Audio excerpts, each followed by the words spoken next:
Hey, this is Kat from Red Mountain Shaman, and I share shamanic wisdom through dreams, visions, nature, synchronicities, intuition, channeling, art, music, photography, and shamanic journeys.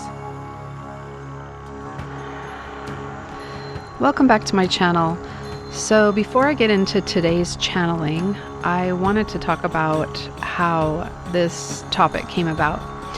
And it came about because a friend of mine, Amy, who runs Following Hawks, we've both been getting messages about bee symbolism.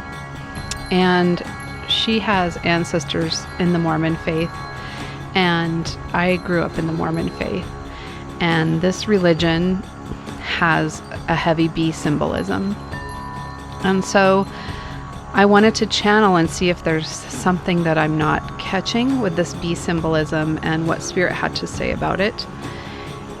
And I also had a strong feeling that there is a connection somehow between Israel or Jerusalem and the Western United States, and maybe specifically Utah, because I learned that there is a rock inside the Temple Mount, and it is shaped like the western half of the United States. And I've mentioned this in previous videos. So this is like a huge revelation for me if this is true. I'm not saying this is completely true. I'm still following the breadcrumbs and putting together puzzle pieces.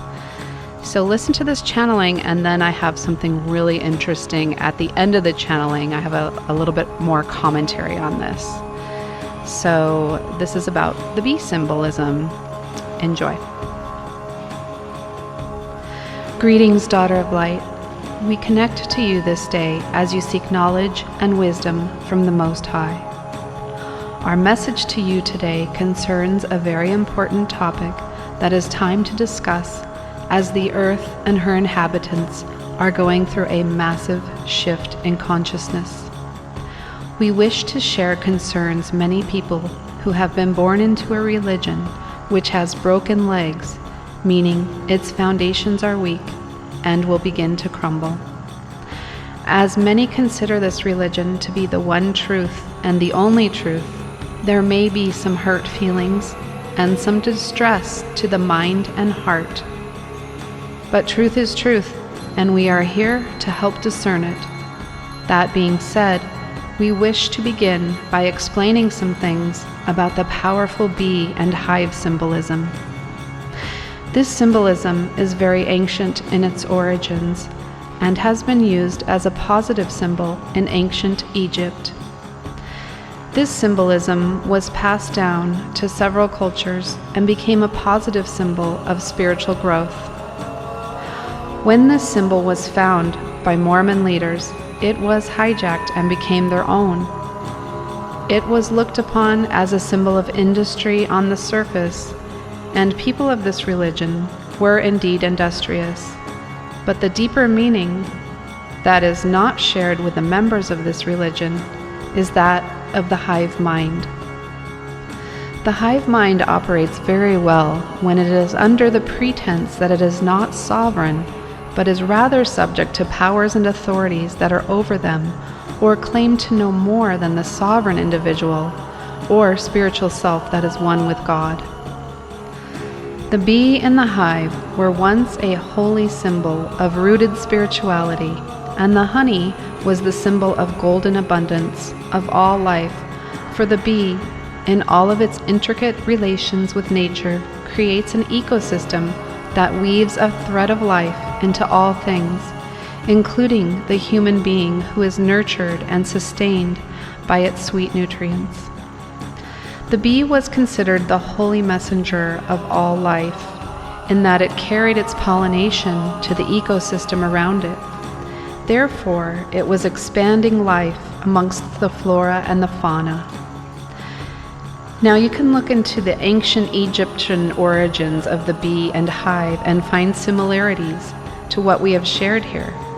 But the main thing we want to impart is that this symbolism must now be reclaimed from its inverted use within the religious incarnation in which it has been used in order to disempower the portion of humanity that has fallen prey to this inversion or perversion of it. Because as you know, the cornerstone of enlightenment and spiritual advancement is sovereignty. The hive mind directly opposes sovereignty. There will come a time in the not far off future when this archaeology will prove the point of this matter. For those who have eyes to see and ears to hear, this information will resonate, but others will need the archaeological evidence, for they cling to their old beliefs that no longer serve them in this time of awakening. The Creator has a way of showing what needs to be shown so that humanity will come out of darkness and into the light. We wish you well in your research into the bee and hive and honey within the context of ancient Egypt. For as Mary Magdalene has told you, there is much wisdom to be gleaned from this culture of old. So be it. We are the Elohim of the blue ray. Thank you, Elohim. And after this message, I did do a little bit of deep diving into Egyptian artifacts in America, and there has been some that have been found here. There has also been some Hebrew artifacts that have been found here. And so I just find that very interesting. And I also found that the milk and honey is the land of Zion, and then there is a Zion's National Park here, and it's walkable to Mount Nebo. So if you look in Deuteronomy, Moses went to all these different places that are all walkable in Utah, where I live. So I'm not saying he was here, but it's an interesting thing to think about, because I've always felt like that there's a connection between America and Israel. So you can go down your own research about this, and I might post some links in the comments, and I'm just kind of following the breadcrumbs from Spirit and trying to figure this all out, because I do think that there is a lot of truth in the Bible, but I think that it's also been, a lot of stuff has been taken out and it's been inverted, and we've been lied to, and our history has been deeply manipulated. So I think it's just good to be open-minded. I'm not saying that I know anything. I'm just saying there's some interesting things that we should all be looking at. So have a good night, and if you'd like to subscribe, press the subscribe button, press the notification bell if you'd like to be notified of my next video. Until then.